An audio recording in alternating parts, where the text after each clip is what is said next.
Halo kawan, aku mau bercerita tentang pengalaman aku yang pernah kerja di Taiwan selama kira-kira 15 tahun dari 2008 sampai 2024 ya. Itu pengalaman yang sangat-sangat mengesankan karena hampir separuh hidup aku itu ada di negeri itu. Jadi semua kebiasaannya itu nempel di kehidupanku, tapi tenang, kebiasaan-kebiasaan yang baik yang nempel di kehidupan aku kadang itu sampai sekarang itu ngerasa kok nggak bisa ya kayak di sana gitu, bukannya ngebanding-bandingin, tapi yang disiplinnya itu loh aku tuh suka banget gitu, sampai terkesan aku tuh sama negara itu ya. Kalau boleh pun aku juga pengen tetap ke sana main lah, kalau sekarang mah nggak pengen kerja ya. Nah begini ceritanya, aku tuh di sana itu 6 tahun itu resmi dan 9 tahun itu aku ilegal ya toh. Yang legal sama ilegal itu lama ilegal gitu. Aku tuh gimana ya, kesannya itu ya suka dan duka gitu ya. Yang sukanya itu yang jelas banyak duit gitu, tapi banyak banget peristiwa-peristiwa yang bikin aku tuh belajar tentang kehidupan, belajar tahu mana teman baik, mana yang cuma manfaatin, itu ada di sana aku tuh. Waktu itu aku perjalanannya yang resmi itu juga nggak semudah jalan tol ya, berliku-liku gitu. Pertama kali aku tahun 2008 itu aku ada di Taichung. Nah, kajup aku tuh jaga nenek gitu, jaga nenek. Pas di sana ternyata aku bukan jaga nenek ya. Ternyata aku di sana suruh bersihin lantai 1 sampai 8, masih ada anjingnya, masih ngantar anak sekolah ya toh. Full banget, kayak nggak ada waktu istirahat. Aku tuh tiap hari dimarahin majikan, dimarahin agent. Padahal kan dikasih waktu 15 menit ya, aku tiduran lah, aku kan soalnya capek sampai malam-malam tidurnya, tapi kayak dimarahin terus kayak gitu-gitu. Dan agensi itu bukannya nolongin, bukannya bantuin kita, tapi malah seolah-olah menyudutkan. Itu nggak semuanya, itu kayaknya semuanya ya, semua pekerja TKI di seluruh Indonesia itu tahu kalau agensi itu tidak pernah membela kita. Itu sudah nyata, dan kalau kalian bisa ini kalian bisa tanyain satu persatu kalau nggak percaya, soalnya semuanya hampir kayak gitu ya toh. Mereka embel-embelnya membela kita, nyatanya nggak ada gitu. Nah terus habis itu ya sudahlah, tiap hari pokoknya masak enak nggak enak dimarahin gitu, pokoknya serba salah. Majikan yang cowok suka masakanku ya salah, nggak suka ya salah. Aku mah repot, harus gimana gitu, harus masak yang gimana, soalnya repot banget, aku serba salah. Sebenarnya aku juga bisa nuntut karena tidak sesuai job, tapi alangkah buruk nasibku karena tidak boleh pegang HP. Dan kebetulan sekali aku tuh ketemu sama orang Kalimantan, Cina Kalimantan di sana, terus ngasih tahu aku, terus minjemin HP gitu. Ya sudah, aku jalani semuanya. Terus akhirnya aku pindah majikan di Taipei ya, jaga nenek. Wah buset, neneknya ya gak pernah tidur, kencing terus, bukan 1 jam sekali tapi 10 menit sekali ya. Kalau malam itu 1 jam sekali. Aduh pusing aku, udah siang itu nggak pernah tidur, udah jalan muter-muter ke taman terus, dari taman langsung minta pulang kencing. Itu setiap hari. Dan terjadilah pemukulan ya, neneknya itu temperamen, jadi aku dipukul. Itu aku lapor deh ke agensi, nggak ditanggepin, lapor ke 1955. Aku agak ngeyel karena udah berkali-kali dari 3 bulan 6 bulan harus disuruh sabar, nyatanya tetap aja kayak gitu. Akhirnya aku minta pindah majikan kembali. Terus aku pindah lagi, masih di daerah Taipei ya, di Taipei.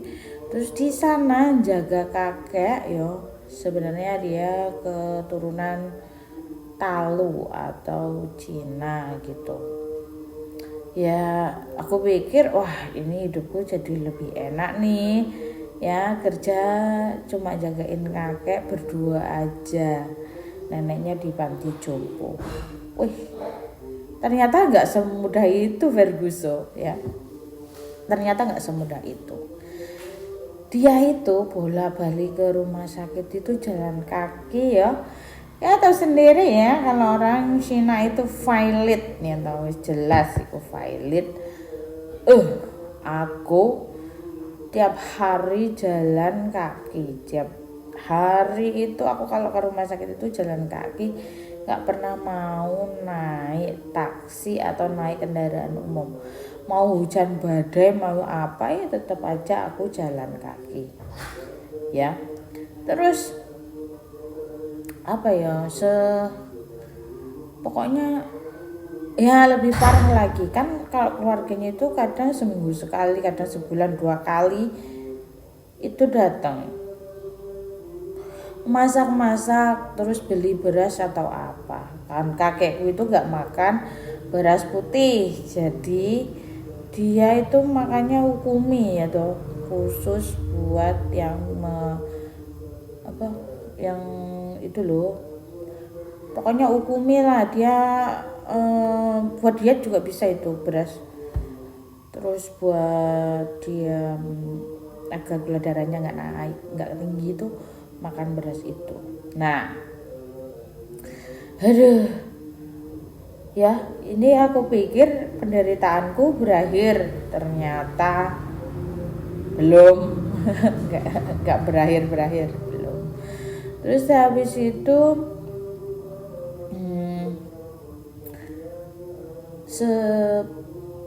kalau nggak salah ya, setiap kali ke sana kan masih ada tuh, belikan 1 kantong kecil kayak gitu beras.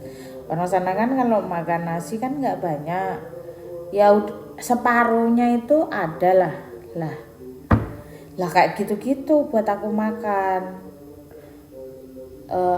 Aku nanak nasi ya pakai itu. Kalau habis, soalnya kan belinya kantong kecil ya toh, paling dipakai nggak sampai ini udah habis. Padahal aku makan nasi itu sedikit banget.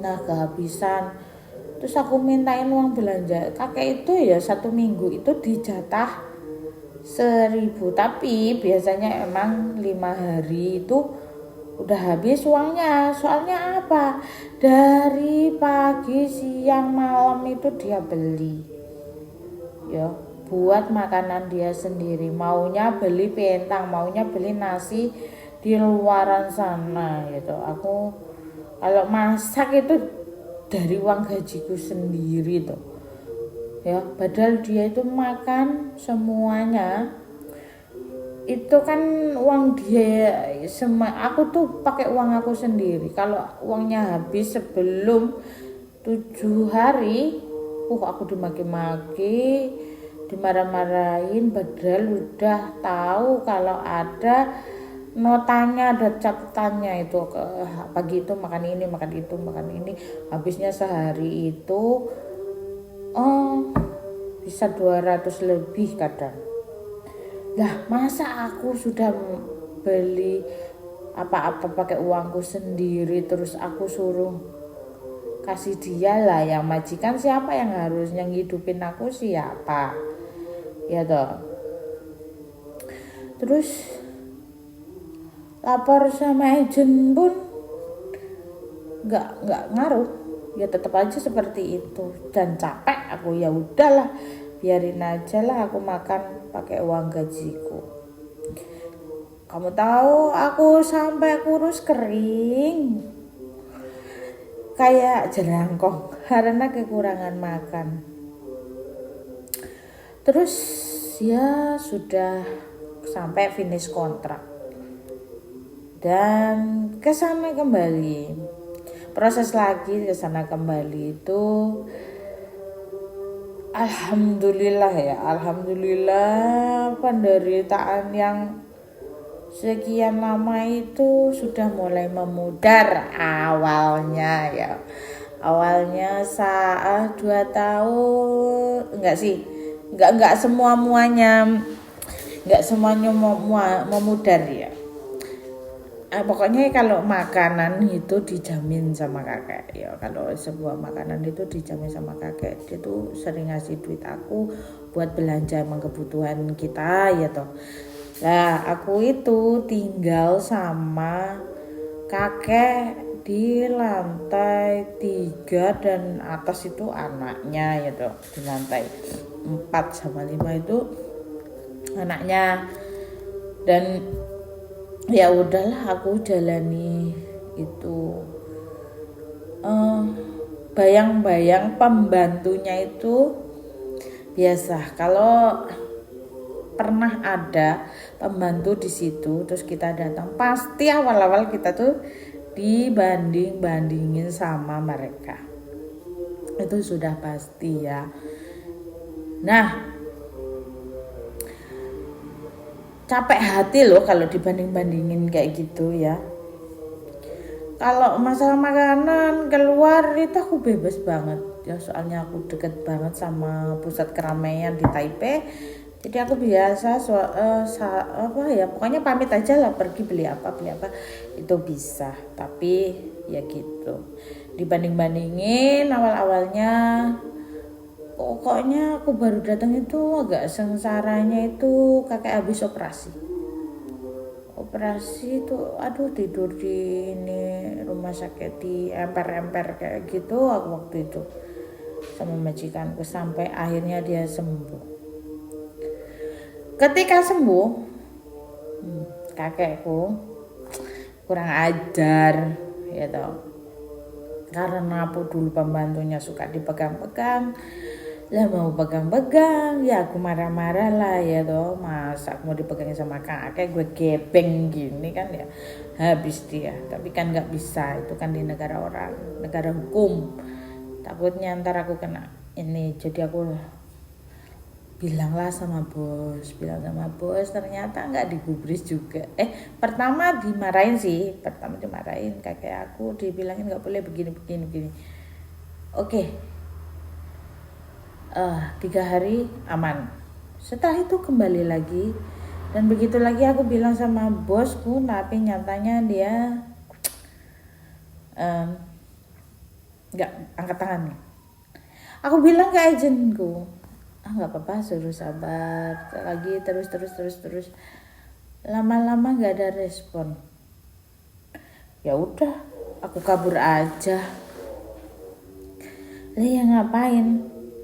Aku emangnya aku cewek apaan ya, kalau digitu-gituin aku tuh nggak mau.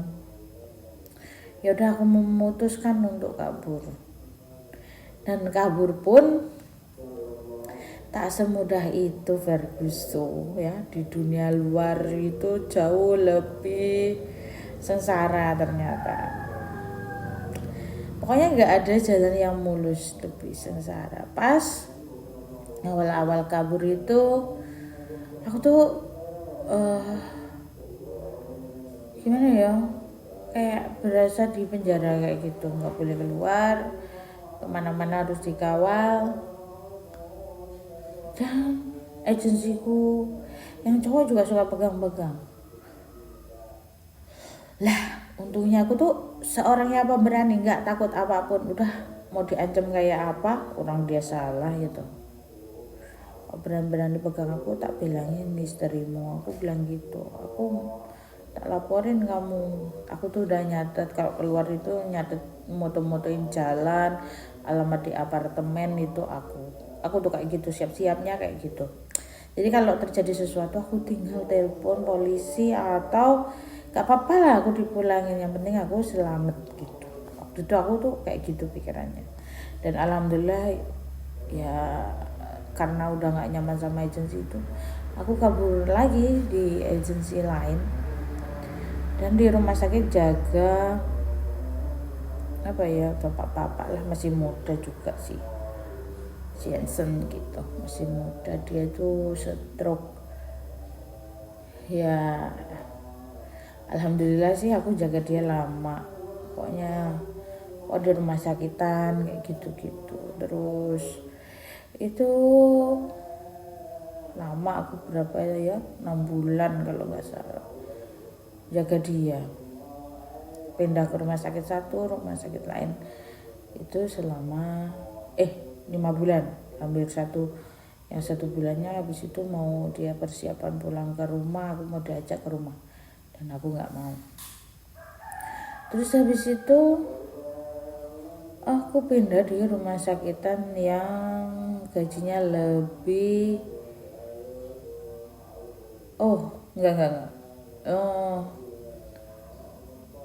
Sebelum ke rumah sakitan itu aku jaga nenek di rumahan itu.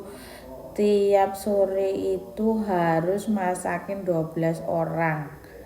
Nenek itu 3:30 udah ke taman, jadi kayak waktu istirahat aku tuh kurang gitu loh, capek banget, belum bersih-bersih, belum ada gugupnya gitu. Terus masakin segitu banyaknya. Nenekku udah tak jaga sekian bulan masih kayak nggak suka sama aku. Gajinya juga cuma berapa ya, 24 apa berapa lah waktu itu, kalau nggak 23 awal gitu ya. Terus aku pikir kok nenekku tuh kayak gitu, dan dia itu nggak tahu kalau aku tuh bisa ngomong bahasa dai. Nah dia tuh ke taman ngomongin aku pakai bahasa dai. Karena sudah sering terjadi, akhirnya aku balas omongannya, menyakitkan sekali. Aku dikata-katain kayak gitu, aku udah nggak terima. Terus pulang, kok kebetulan aku tuh lupa kalau dia itu kayak puasa gitu loh. Pokoknya nggak makan udang-udangan kayak gitu, jesu gitu ya, nggak makan daging, nggak makan udang kayak gitulah. Mungkin buat perkara mungkin ya, sus dia laporan nggak suka sama aku dan sebagainya. Lah aku disuruh pulang, ya sudah aku pulang ke agensiku, kaburan. Gimana ya, sepenik itu di sana, muter-muter pengalamannya.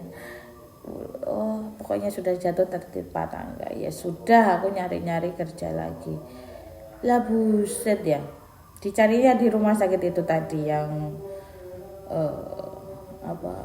penjaga Jensen itu. Masa ya, terus dia berapa bulan terus nyariin aku, katanya neneknya nggak bisa apa-apa. Ya sorry aja, aku nggak mau, sudah diusir mau diambil lagi. Nah aku meskipun babu punya harga diri, aku nggak mau ya, nggak mau aku digituin, ngapain ya. Terus aku inilah jadi tetap aja jaga yang di rumah sakit itu. Tapi ketemu temen aku dibilangin, ngapain gaji segitu, ayo ikut aku, gajinya lebih gede. Lah Ya udah aku ikut dia, ternyata benar hari itu 24 jam lah hitungannya, enak banget ke rumah sakit ini, ke sana ke situ ke situ. Karena emang dasarnya aku tuh orangnya mau belajar, jadi bisa sedoda, bisa apa kayak gitu, bisa pokoknya bantu suster, jadi kepake banget di rumah sakit. Setiap hari aku tuh dicari-cariin suster, diteleponin semua pada minta line aku karena aku tuh bisa kerja, jadi nggak pernah, jarang banget kalau nganggur, belum nganggur aja udah ditelepon-teleponin. Dan itu berlangsung sampai ya dong, sampai covid. Setelah covid aku nggak mau ke rumah sakit ya, aku sayang nyawaku. Meskipun gajinya gede, udah ampun aku nggak mau. Terus aku keluar dari rumah sakit karena aku butuh makan, butuh ngekos ya toh. Akhirnya aku kerjalah di bangunan, dan kerja di bangunan itu wow mantap sekali ya toh. Banyak pro dan kontra ya, apalagi kerja bareng orang Indonesia ya. Wis sudah pasti dirasani, dijelek-jelekin, diadu domba kayak gitu. Nah, aku pernah ngeramik, pernah melur, pernah bersih-bersih, finishing, pernah, semuanya aku jalanin. Dan akhirnya aku dikenalin lagi, aku keluar karena diadu domba sama temanku di apa namanya di bangunan. Habis difitnah ya sudahlah, aku nggak apa-apa, aku yang ngalah, aku keluar. Nah setelah keluar, habis itu aku kerja lain, habis kerja lain aku disuruh masuk lagi ke situ. Ya sudah, masuk lagi di bangunan itu. Aku gak dendam kan orangnya, ya sudah, yang berlalu sudah berlalu. Nyatanya apa, tetap aja kayak gitu. Ya sudahlah, aku berjalan berapa bulan, sudah aman, aku keluar lagi, nggak apa-apa.